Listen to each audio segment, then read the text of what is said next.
कहानी की शुरुआत में हम देखते हैं कि दुनिया की हालत बहुत खराब हो चुकी होती है।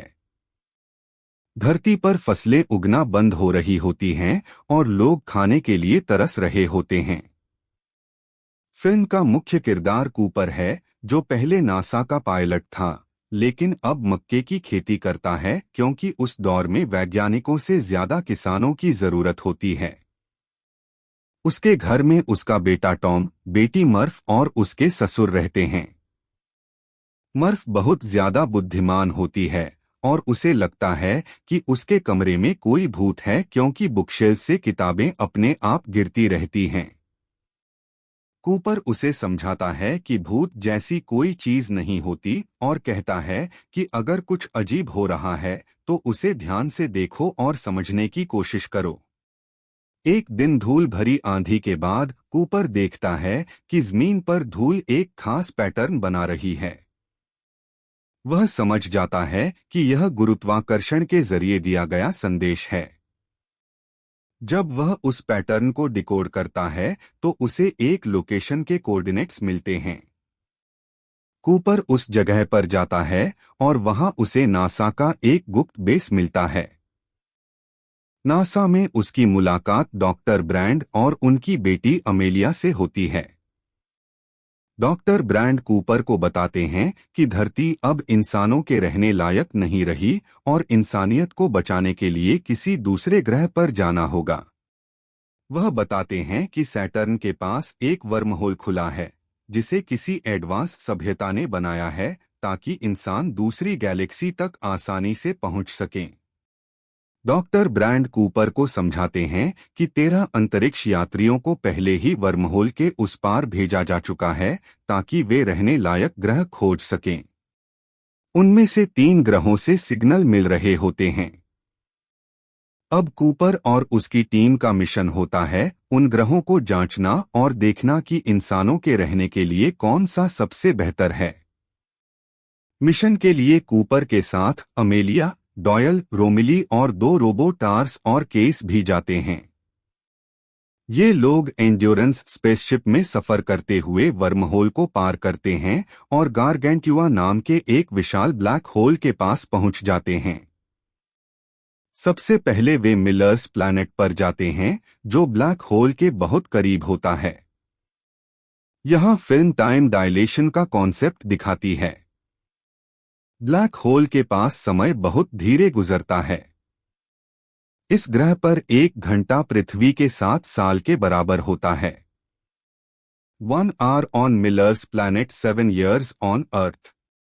जब कूपर और उसकी टीम ग्रह पर उतरती है तो वहां सिर्फ पानी होता है और अचानक एक बहुत बड़ी ज्वारीय लहर आ जाती है। डॉयल मर जाता है और मिशन में देरी हो जाती है। जब वे वापस स्पेसशिप पर लौटते हैं तो उनके दोस्त रोमिली के लिए 23 साल गुजर चुके होते हैं। कूपर अपने बच्चों के वीडियो संदेश देखता है और भावुक हो जाता है क्योंकि उसके बच्चे अब बहुत बड़े हो चुके होते हैं। मर्फ अब एक वैज्ञानिक बन चुकी होती है और डॉक्टर ब्रैंड के साथ काम कर रही होती है। बाद में मर्फ को पता चलता है कि प्लान ए असल में झूठ था क्योंकि पृथ्वी के सभी लोगों को बचाना संभव नहीं था। डॉक्टर ब्रैंड को ग्रेविटी इक्वेशन हल करने के लिए ब्लैक होल का क्वांटम डेटा चाहिए होता है, जो उनके पास नहीं था। उसके बाद टीम मंस प्लैनेट पर जाती है, जहां डॉक्टर मैन मिलता है। पहले वह कहता है कि ग्रह रहने लायक है, लेकिन बाद में पता चलता है कि उसने झूठ बोला था ताकि कोई उसे बचाने आ सके। मैन की वजह से रोमिली मर जाता है और एंड्योरेंस भी बुरी तरह डैमेज हो जाती है। अब कूपर समझ जाता है कि वह पृथ्वी पर वापस नहीं जा सकता, इसलिए वह प्लान बी को सफल बनाने का फैसला करता है और अमेलिया को तीसरे ग्रह एडमंस प्लैनेट की तरफ भेज देता है। कूपर और टार्स ब्लैक होल गारगेंट्युआ की तरफ चले जाते हैं। ब्लैक होल के अंदर कूपर एक अजीब जगह टेसरैक्ट में पहुंच जाता है। यहां समय एक फिजिकल डायमेंशन की तरह होता है और वह मर्फ के कमरे की हर टाइमलाइन देख सकता है। उसे समझ आता है कि बचपन में मर्फ जिस भूत को समझती थी वह असल में भविष्य का कूपर ही था। कूपर ग्रेविटी के जरिए बुकशेल्फ की किताबें गिराकर मर्फ को स्टे का संदेश देता है। फिर वह बाइनरी कोड के जरिए नासा की लोकेशन भी भेजता है। बाद में टार्स ब्लैक होल का क्वांटम डेटा हासिल कर लेता है और कूपर उस डेटा को मर्फ की घड़ी की सेकंड हैंड के जरिए मॉर्स बाइनरी कोड में भेजता है। मर्फ समझ जाती है कि यह संदेश उसके पिता भेज रहे हैं। वह ग्रेविटी इक्वेशन हल कर लेती है और इंसानियत को बचाने का तरीका ढूंढ लेती है। ग्रेविटी इक्वेशन इसके बाद इंसान विशाल स्पेस स्टेशंस बनाकर पृथ्वी के बाहर रहना शुरू कर देते हैं।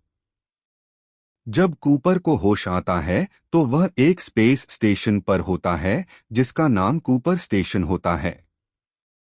पहले उसे लगता है कि स्टेशन उसके नाम पर है, लेकिन असल में वह उसकी बेटी मर्फ के नाम पर होता है क्योंकि उसी ने इंसानियत को बचाया होता है। कूपर अपनी बहुत बूढ़ी बेटी मर्फ से मिलता है। मर्फ उससे कहती है कि अब उसका यहाँ कोई नहीं है और उसे अमेलिया के पास जाना चाहिए। फिल्म के अंत में कूपर अमेलिया को ढूंढने के लिए एडमंड्स प्लैनेट की तरफ निकल जाता है, जहां अमेलिया नई ह्यूमन कॉलोनी शुरू करने वाली होती है।